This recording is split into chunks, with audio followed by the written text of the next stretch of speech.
good afternoon. It's very hard to follow the panel of very intelligent and good-looking panelists. But I'll try to give you a different perspective of what really happened when you're in the situation that you may do some changes. First of all, I want to thank Dr. Poggi and GFI for allowing me to come here and talk to you a little bit about my experience in the government of Guatemala. It's been a great experience for me. Like they mentioned, I was a heart surgeon in Houston, and I don't know anything about economics and finances. The only thing I did is we worked very hard. We had to be in the operating room all day long, and the only thing in finances I knew is that they sent a check to my account, and my wife took care of it, and she made all the expenses, and she did everything. I just had to operate and make money, and that's all I knew. I paid my taxes, and that's all we needed. But then, when I finished being a chairman of the department, I started looking at Guatemala again, and of course, monthly I used to go to Guatemala and do some heart surgery, and I was very interested in politics, and a lot of the presidents were my patients. A lot of the bankers were my patients. A lot of the business people were my patients. So I started trying to understand what was going on and what happened in our countries and what was going on in the world. You heard all these great discussions that we had here of what we have to do, hoping, like Yale said, have a divine function that can take care of our problems. But then if you see in history, that's what humans do. Humans go back and forth, and you follow different problems. Last century was a great century in many things. In science, technology, we were great. I mean, the 20th century is fantastic growth in all the technology, and now we had huge advances in communications, high technology that came from very poor situations. We have 2 world wars. Then we have the crisis of the Cold War. But a lot of things were going on, and like they mentioned before, we used to blame the Cold War on the whole thing. I mean, for us in the external area, we said, well, the Russians did it, and the Russians, well, the Americans did it, and we had all this blame on the whole situation. Then the Cold War went away, and there was a force that nobody noticed and really nobody planned, which was this huge strength that was the illegal flows and all the illegal organized crime, which is very organized. And that's the problem that we have. Organized crime is very organized. They don't follow laws. They have their own laws. And they have a lot of money. When you're a government, you don't have too much money.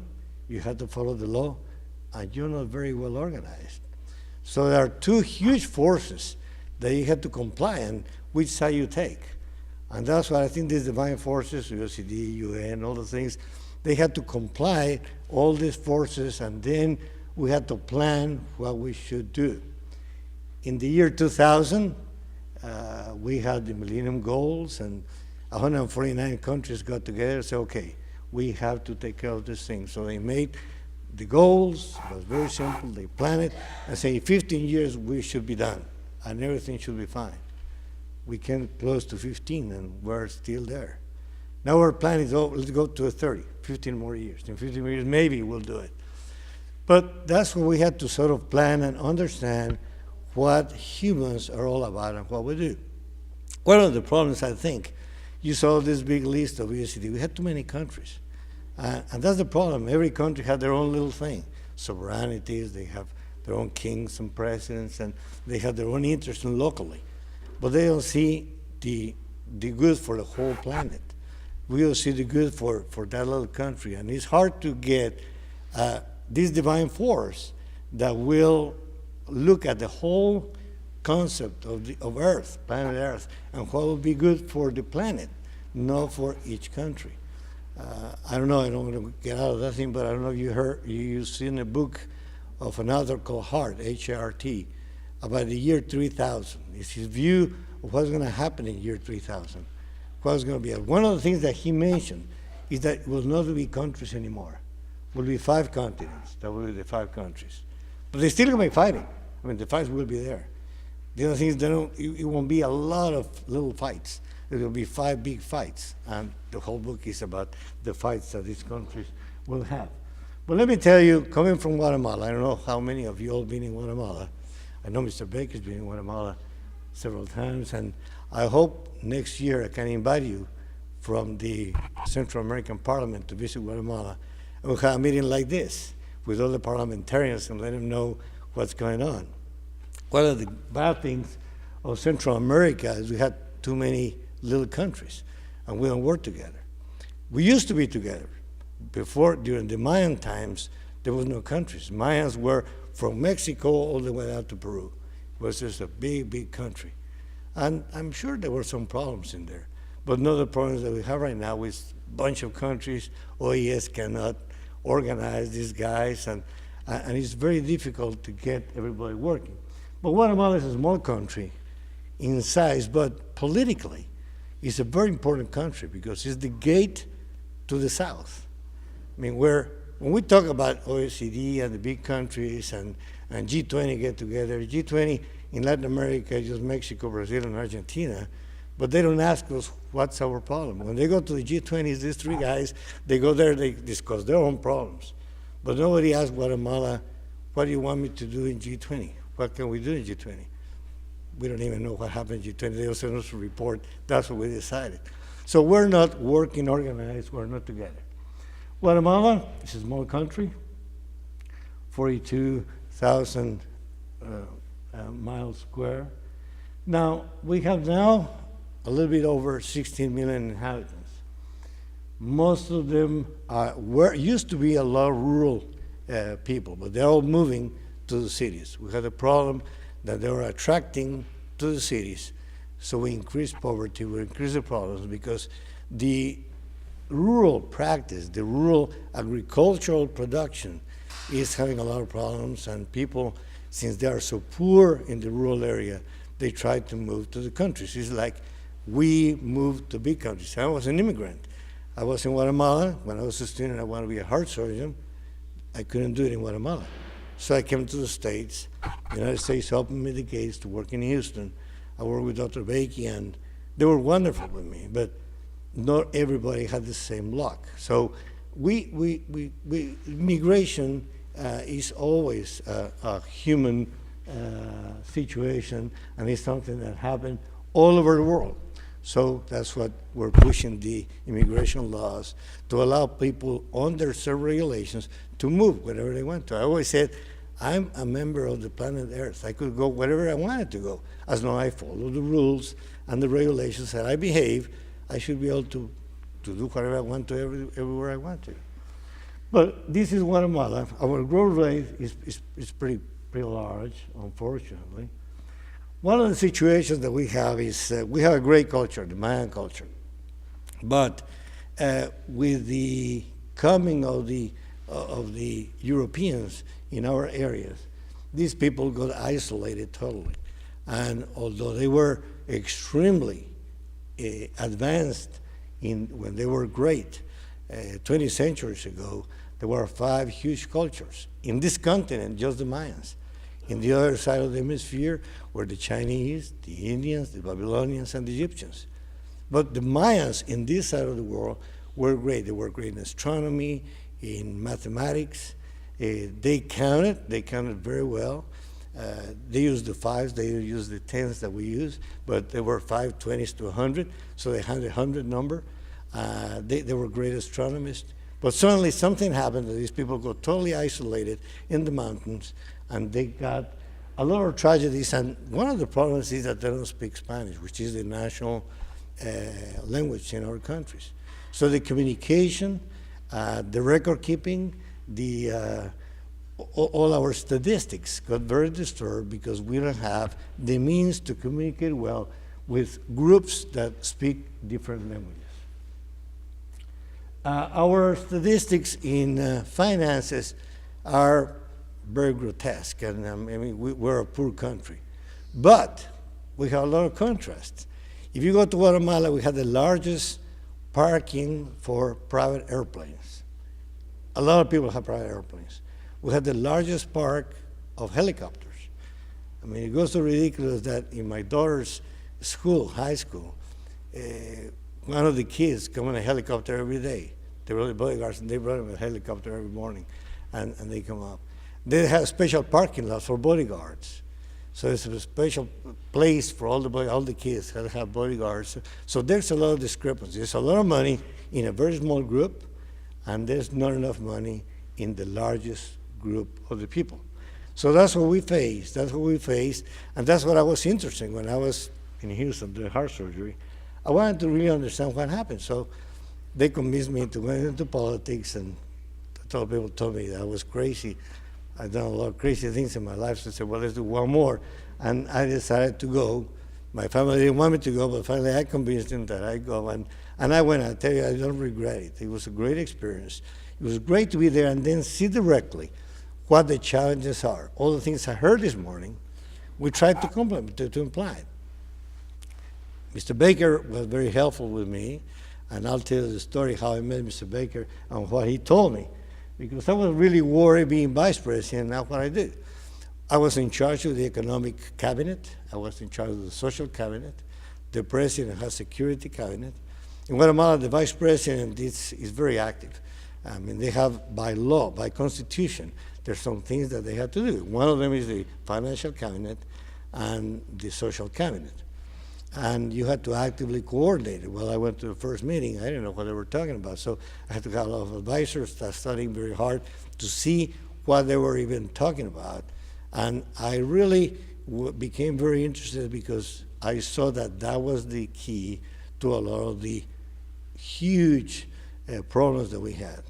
I always said that we have 5 human rights, that if they were resolved, the whole earth would be great. One was food, health, a big issue that we have here in the States right now, education, housing, and then freedom. Some countries like, well, in Cuba, I went to Cuba several times, and we had everything. Well, you don't have freedom, don't talk about freedom. You probably have education, and you have food, very good food, very tasty food, it was great food. Schooling was great, but the freedom was a big problem for the Cubans. In America, we almost went to perfection, but we don't have health. Affordable health is very weak. We had the #1 medicine in the world, but it's not available for everybody. So why did that happen? How come we had the best medicine in the world? And even my daughter lives in LA, and she makes pretty good money, and I found out she didn't have insurance. I said, how come you don't have insurance? So I had to pay her insurance because she didn't have it. So it's one of the things that don't make any sense what was going on. And that's what I think the big divine forces had to come up with a solution so we can have these situations. Our Guatemala was very interesting. In 2008, we had this big financial crisis. Was the only country in America that stayed above the line. Everywhere went red. Guatemala stay above. Stay 1.5, 1.8, never went red. All the other countries were terrible. And we didn't know what happened. We didn't know on purpose. I mean, something happened that didn't affect Guatemala. And it's probably because 99% of the banks are private, and they just one national bank, which is a Guatemalan bank, doesn't do any business, any trade, just controls the money of the country. That's probably one of the factors, but the factor is that there was a lot of money flowing in the banks, and that kept the financial issue up. I don't know if you know, but Citibank has a lot of agencies all over the world. The most profitable agency is the one in Guatemala. And why they have so much money? They're in a very poor country, and there's a lot of money everywhere. I mean, opening a bank in Guatemala is easier than opening a school. You can open a bank anytime and anywhere. In Panama, they have 2 banks per meter square. I tell them all the time because they have banks all over. Because it's a great business, but it's an illegal business now.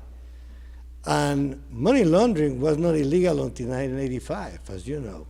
I mean, anybody can put money. I don't know if you remember the movie Scarface, where they used to bring all these guys from Colombia with big bags full of money, and they went to Miami and they just emptied the bags, and the money came in, and everybody was very happy.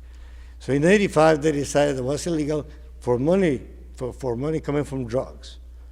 But you could bring money and don't say it were drugs, and nobody said anything. I remember very well in Houston, one of my patients was a general, and he said, I had to work with the bank, I had to put some money in the bank.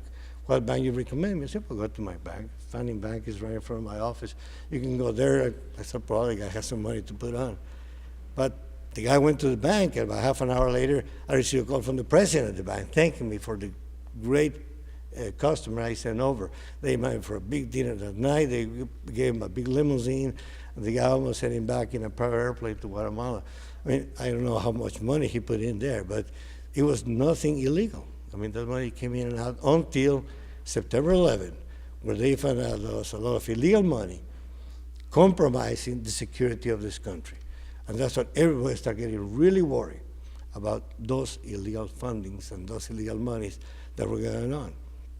And Guatemala, unfortunately, is one of the centers for those actions.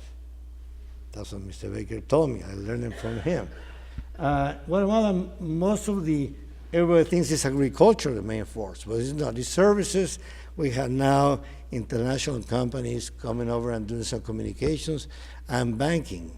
Banking in the middle of the night happened a lot in Guatemala. About 2 or 3 o'clock in the morning, there's huge transactions coming from Las Vegas to Dubai, somewhere. I mean, there's a lot of things going on, and nobody traces it. I mean, they know it's there, but nobody makes any noise about it. And I'm sure there's a lot of people that know that, but it happens. So one of the things that we had is a lot of malnutrition. And that's one of the signs, the huge signs of poverty. Half of our children are malnourished. Why did that happen? I mean, nutrition has been since I'm a medical student, actually Guatemala is one of the big countries that worked a lot in nutrition. We even almost have a Nobel Prize in nutrition because they developed a formula based on vegetable oil to get proteins. And in the 60s, Guatemala was the leading in answering malnutrition. But still we have half of our kids with malnutrition. But it's not because we don't have food. We have food everywhere, but we cannot buy food. We cannot get food. I always tell me that going to the grocery store, I say, pick whatever you want to, but you have no wallet, no credit card, no money. So you're full of food around, but you cannot buy it. The same is happening in our countries.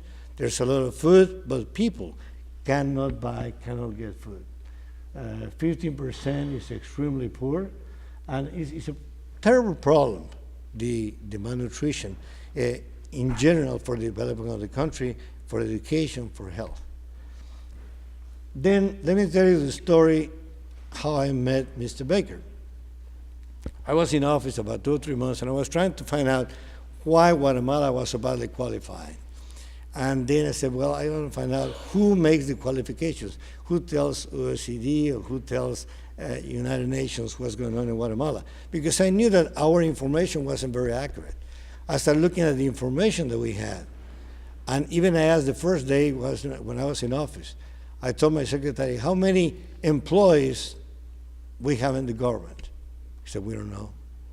We can tell you how many checks come out of the Secretary of Finances, but a lot of people had 2 or 3 checks. Some checks come out, people that already died. They come out, we don't know what happened, but I don't even know how many employees do we have. So our information, the reporting that they're talking about in UN, our reporting, I don't know if it's true or not. I don't know what UN does if a president comes and tells a bunch of lies in there. I stand up with a green wall in the back and I said, my country's doing this and this. What UN will do if a guy like that starts saying a lot of information that is not accurate? And that's what we have this problem. What mechanisms can we use to control these people being politically correct? Because if that president goes and lies in there, but he's the president, they don't want to touch him.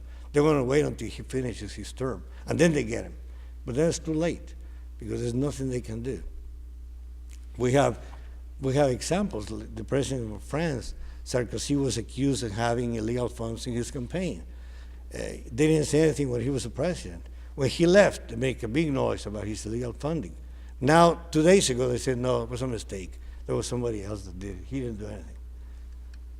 The Prime Minister of Spain, his partner, he said, I gave him a lot of illegal money, but they couldn't do anything because he's the Prime Minister of Spain. So there's a lot of forces that probably they get him 20 years from now, 15 years from now.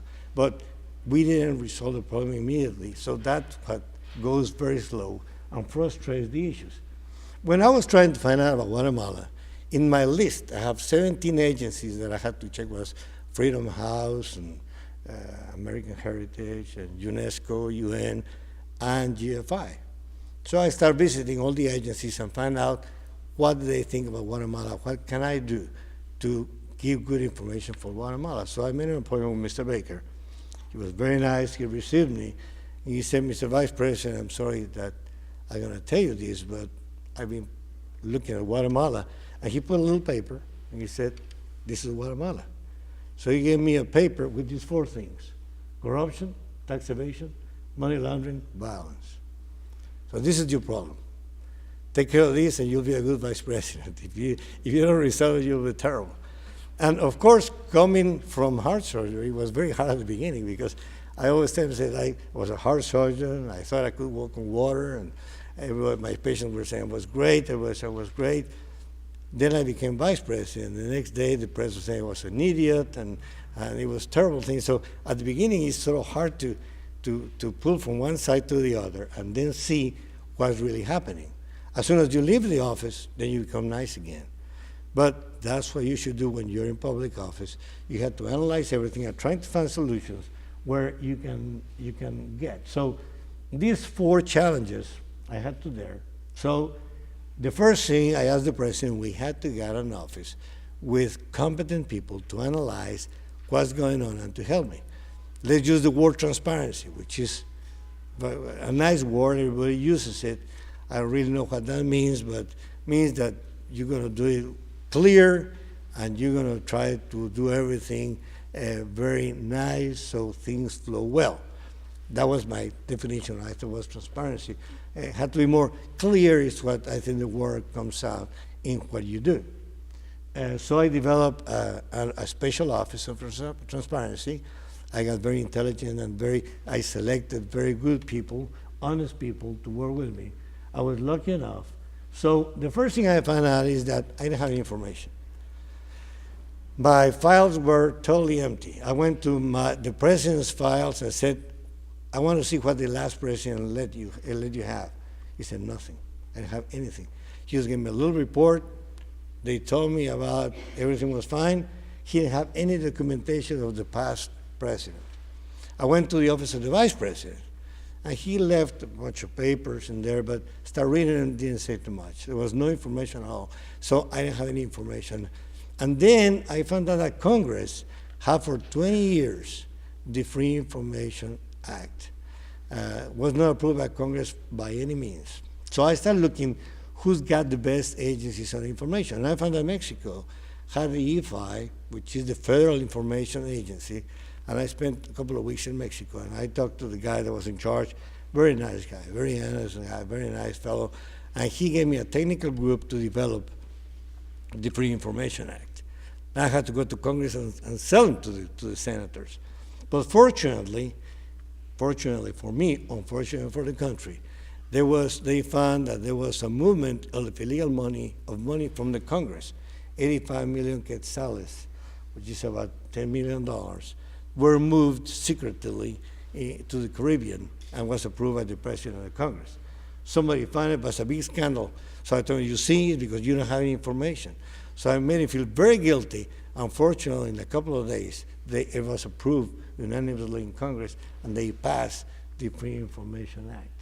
So there was a big, big step. Now everybody has to inform. The informed had to be electronically, in real time, and if you don't have that information, by law, you have 10 days to provide that information. If not, you become illegal and they can persecute you. Now, sounds nice, but the executive branch, with a lot of pressure, we complied to about 85, 90%. The Congress and the judicial branch were about 60%. The municipalities were terrible. about 10, 15%. And they said they got to put him in jail. By the time they go to court, time went by and nothing happened in the municipal systems. So it was very frustrating at the beginning.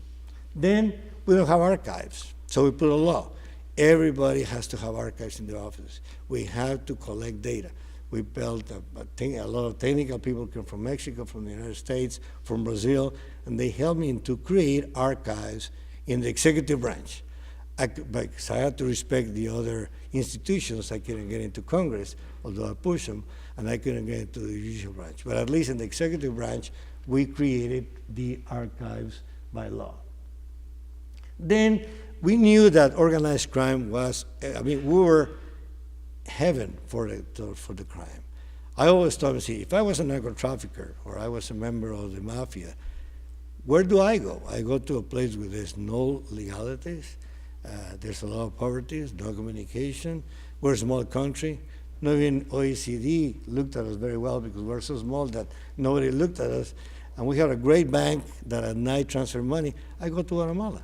I go there and it's heaven for me because I can do, and if they catch me, I can pay the judge and get free in about 3 or 4 days. So it's no problem at all. I can put this institution, and we are 2 hours flying to Houston. We're 2 hours from Miami, 4 hours to New York. We're very close. And all these things happening right there, very, very short from the United States. And now with the globalization, we're close to the whole world. So we developed this commission to look at drug trafficking and addiction. Unfortunately, at the beginning, we didn't have too many persons utilizing drugs. We were the pathway for drugs.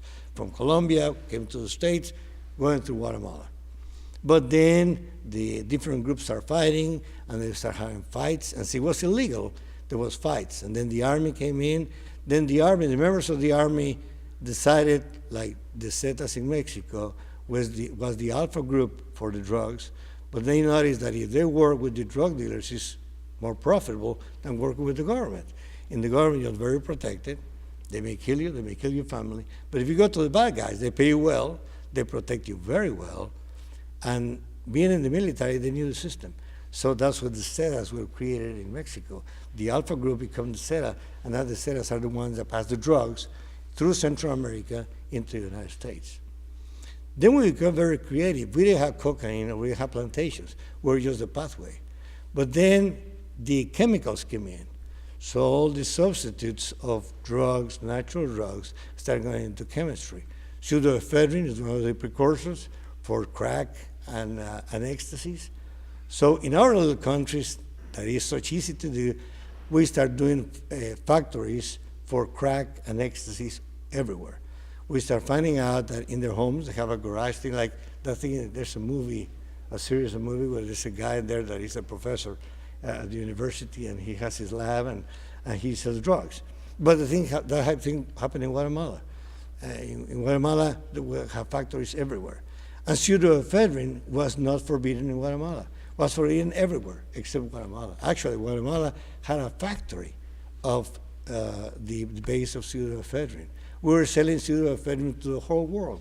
Of course, it was to the whole world of narco trafficking, not to the people that had a cold or have a little allergy. So finally, there was a guy from the DEA that came over to me and said, we were trying for 20 years to stop pseudoephedrine in Guatemala. So the president was out of the country, so I called the security guys. I took it to the Security Council and said, okay, guys, in the next 24 hours, we're going to stop pseudoephedrine. So we made a mandate immediately. I sent it to Congress, and by presidential order, we stopped the production of pseudoephedrine in Guatemala. Of course, all the pharmaceuticals are calling me. There's a guy that now is in jail. He called me, said, I just invested $24 million last week in new equipment to make pseudoephedrine. If you allow me to work for a year, I can pay for those $24 million. And then I promise I close the factory. I said, no, it's already signed up. Of course, the next day I had to get an extra bulletproof car, and I had to give one to my wife because there was the U.S. Embassy called, you got in trouble now because there's other people that had you on the big list because you stopped the pseudoephedrine. But that was the only way to really stop it. Even the president, he was in Argentina, by the way, and he called me from Argentina and said, what do you do? There's a big noise in there. So I told him the story. Say, okay, we'll talk when I come back.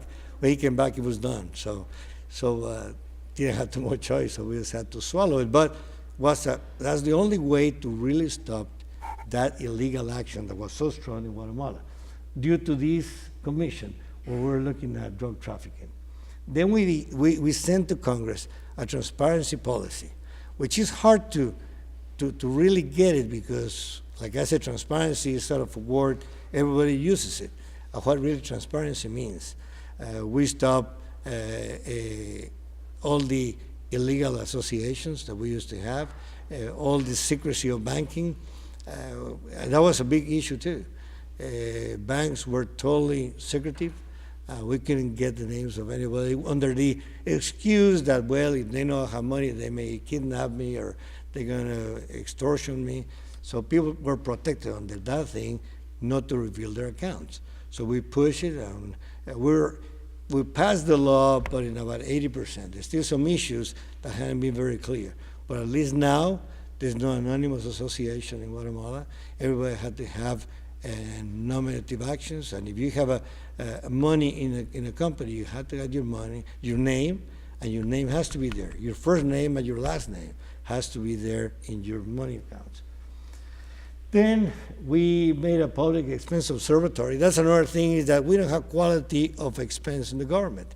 I could tell them, see, I just pay $1 million for this thing, and here's my factura saying that's okay, so it's still illegal.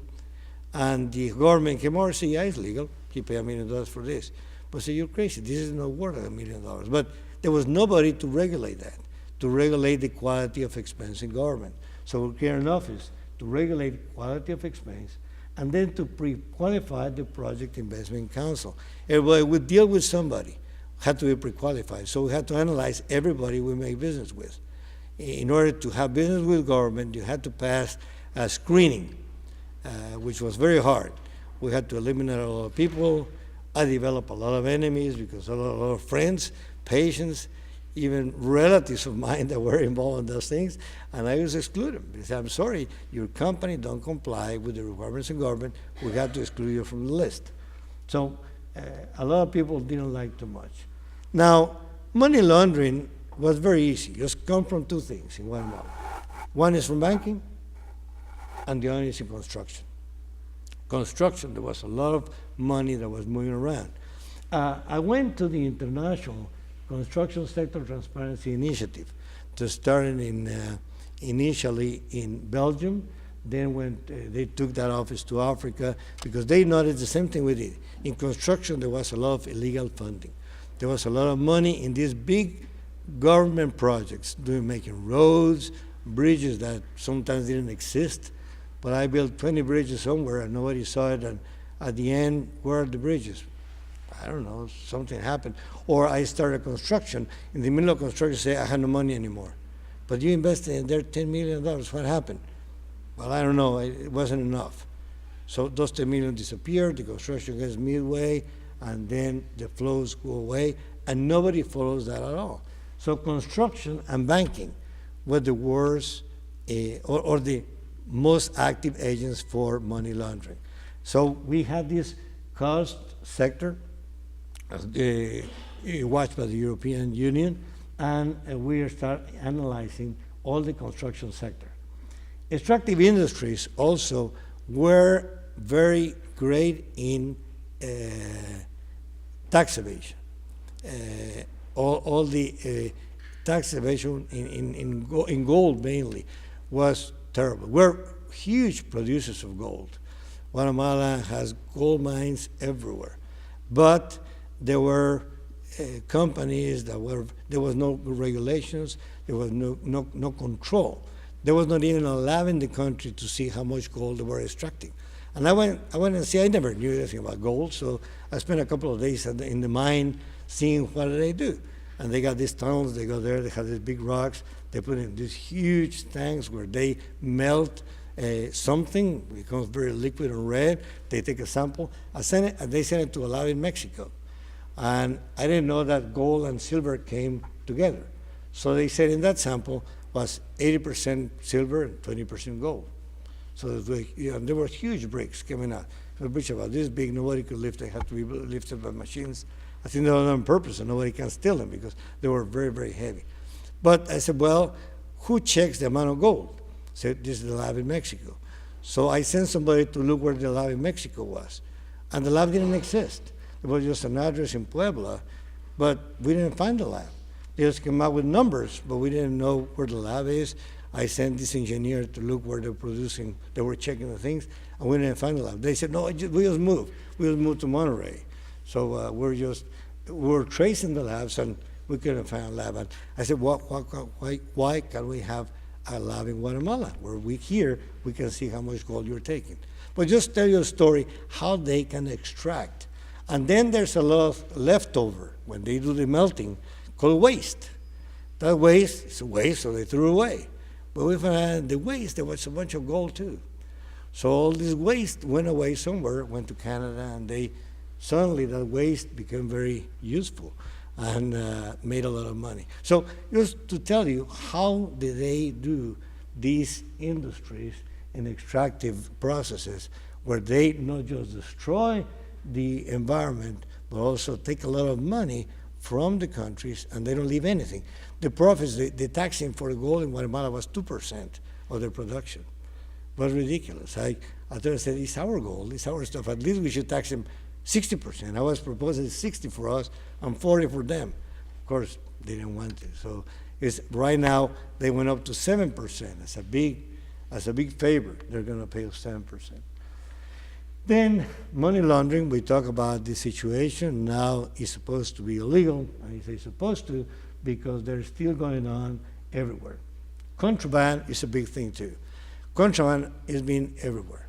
The borders always, in the beginning of the last century, was liquor, cigarettes. In Guatemala, there was some cattle contraband in Central America.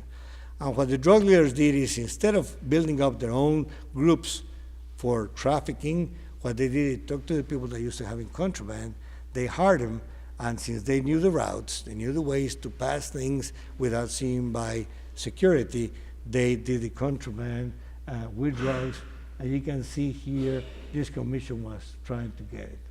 Then Transparency International was another agency that helped us a lot. And we developed a citizens action integration, which was mentioned, I think Yale mentioned it, that citizens should get involved in this too. Because they always blame the government. You need a doctor with that thing. Sorry, you heard it. But unfortunately, citizens never get involved. First of all, because they don't know. And second, people just say, well, that's what we have government for. Government should take care of it. And we start trusting or blaming somebody to do things, and citizens don't get involved. We're trying to get everybody involved in any actions. Transparency International helped us a lot, and then the OES had this message, which is a convention against corruption, that sometimes works, sometimes doesn't work, depending on how is the political move internationally, it may or may not work. Then we developed a Board of Security and Justice in Congress. We developed a law against corruption and illicit enrichment, because that's another thing. The laws were very weak. I mean, you see the banks. You go in the banks and they prove that they mismanaged $300 million. The fine is $250,000. And the president gets fired with a big gold breach of $50 million in somewhere. So the guy just moves on, becomes advisor for the board, and then continues it. So there was not really any action against all these illegal things. So we developed laws against corruption and illicit enrichment. And we notice in government, I see it. I remember very well, I have a vice minister of health. The first day I came to the office, I was in the parking lot. He came in this little beat-up Mazda, kind of a little old. The guy was a doctor too, so saying hello. About 3 months later, I saw he was driving a BMW. Then my wife said he found his wife, and she was driving this big Mercedes at the grocery store. Then they immediately moved. In a year, the guy has 2 houses, was traveling everywhere. He had 2 or 3 new cars. He's buying a farm. I mean, I knew exactly what his salary was. So it was not, I didn't have to be that intelligent to develop that he was stealing. But it was very hard to catch him because there were all these illegal fundings that I didn't know where they're coming from. the banking information and the financial crime. Then Mr. Baker was nice enough to come to Guatemala several times, and we had this law that was very difficult to put in. Again, we had to do a lot of tricks to get it into. To control these illegal assets. How to control illegal assets. Very few countries had it. Even the United States don't have it very clear. The only one that can control illegal asset is the president. The president is the one that can say, we can conceal this thing because it's illegal. It takes a lot of, there's not a very clear law in this country to conceal illegal assets, because there's no way to ask people without going to courts what they have. Colombia had it. They have a lot of problems in implementing it, but finally I think they had it pretty well. I went to Colombia, spent a couple of weeks with them. They told me they fired 7 secretaries of this institution because they were stealing too. So finally the 8th one, the ones that I met, looked pretty good. I don't know how I see it right now, but at that time he looked pretty good and told me all the problems they have. But what this law was really all about, and it was also the idea of changing the attorneys, their minds.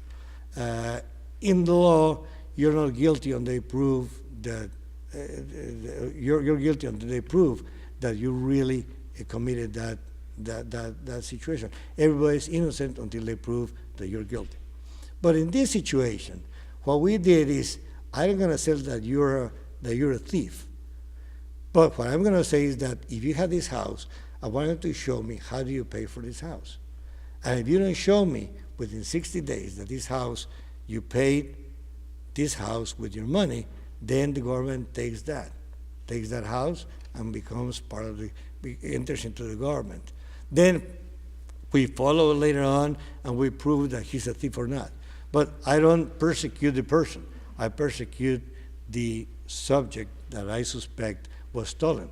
If they had this big farm, I said, where do you get this big farm? Well, my grandmother gave it to me. Okay, show me the papers. But if they didn't have any papers, I'm sorry, it's not yours. So we took it back. It was a tough law to sell, I tell you.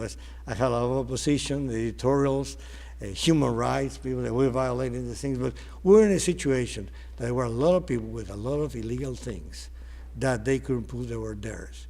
So we took them. And if they prove 6 months later it's them, we gave them a break of 6 months. If in 6 months they don't prove it's theirs, the government will take it.